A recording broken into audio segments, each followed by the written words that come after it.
Yang paling pertama, kalau kita ngomong tentang hak, kalau siswa mau tuntut hak, dia harus perhatikan terlebih dahulu apa yang menjadi kewajiban pokok.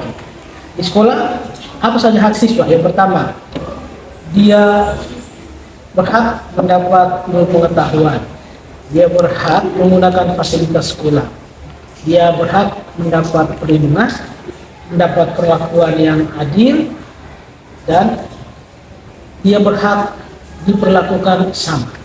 Soal siswa mengabaikan haknya untuk mendapatkan pelajaran, itu bukan masalah pada sekolah atau guru. Umumnya itu menjadi masalah siswa itu sendiri. Yang paling penting itu dia memiliki orientasi atau tidak ketika dia datang ke sekolah. Kalau dia sekedar datang sekolah hanya untuk memenuhi statusnya sebagai seorang pelajar, maka itu yang terjadi. Dia akan mengabaikan semua tanggung jawabnya sebagai seorang siswa, sehingga dengan sendirinya dia mengabaikan haknya. Menurut Pak Guru, yang paling penting itu motivasi, orientasi. Untuk apa setiap seorang siswa itu datang ke sekolah? Jadi kalau setiap siswa dia punya orientasi jelas, datang sekolah untuk mendapat ilmu, belajar tanggung jawab, belajar kemandirian, maka Pak Guru pikir tidak menjadi masalah. Jadi menjadi masalah terbesar seorang siswa mengabaikan haknya di sekolah itu karena dia tidak punya orientasi dalam hal ini dia tidak punya tujuan apa datang ke sekolah, maka dia hidup seperti dia tidak datang ke sekolah.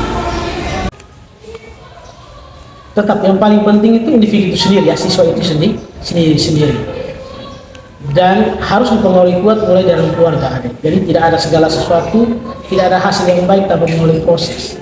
Jadi penanaman tentang motivasi itu harus yang paling pertama. Stimulus itu harus datang dari dalam keluarga.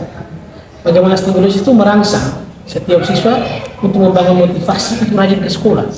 Rajin ke sekolah itu untuk mendapatkan hak-haknya sebagai seorang siswa. Soal presentasi keberhasilan atau tidak berkaitan dengan hak seorang siswa di sekolah itu tergantung siswa itu sendiri. Dengan didukung oleh keluarga, lingkungan keluarga, sekolah, Bapak Ibu guru, teman-teman, pegawai, dan lingkungan itu sendiri sangat mempengaruhi keberhasilan seorang siswa dalam memperoleh hak-haknya di sekolah. Halo Sobat Kuning Putih, sekolah merupakan tempat untuk melakukan proses belajar mengajar. Di sini juga siswa bisa mendapatkan haknya, yaitu mendapat pelajaran, menggunakan fasilitas sekolah, dan mendapatkan keadilan atas satu sama lainnya.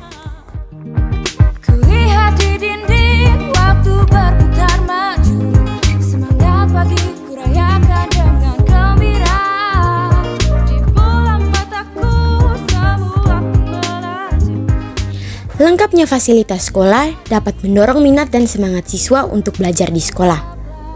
Namun, hanya fasilitas tidak cukup untuk mendorong minat dan semangat siswa dalam belajarnya. Maka bimbingan konseling pun diadakan yang bertujuan untuk membimbing siswa dalam masalah-masalah yang ia hadapi atau pemberian motivasi agar proses belajarnya dapat berjalan dengan lancar.